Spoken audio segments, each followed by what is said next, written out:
Lord's లో జరిగిన test లో టీమిండియా ఓడిపోయింది. చివరి వరకు పోరాడి కేవలం 22 పరుగుల తేడాతో ఓటమి పాలైంది. ఇక రవీంద్ర జడేజా చివరి వరకు క్రీజ్ లో ఉండి 61 పరుగులు చేసి నాట్అవుట్ గా నిలిచాడు. కానీ అతడికి సహకారం అందించే ప్లేయర్ లేకపోవడంతో అతడి పోరాటం కూడా వృధా అయిపోయింది.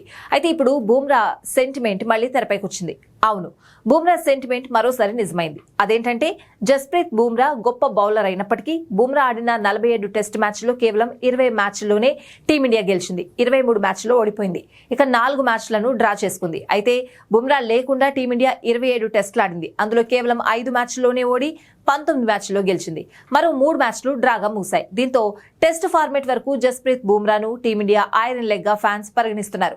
బూమ్రా గొప్ప బౌలర్ అయినప్పటికీ అతడికి సంబంధించిన ఈ స్టార్ టీమిండియా అభిమానులను భయపెట్టేలా ఉంది. ఇప్పుడు లార్డ్స్ టెస్ట్ లో టీమిండియా ఓడిపోయింది కాబట్టి జస్ప్రీత్ బూమ్రా ఐరన్ లెగ్ అనే ప్రచారం మరోసారి జోరందుకుంది. అయితే లార్డ్స్ టెస్ట్ లో 2వ ఇన్నింగ్స్ లో బూమ్రా ఆడిన విధానం అందరినీ ఆకట్టుకుంది.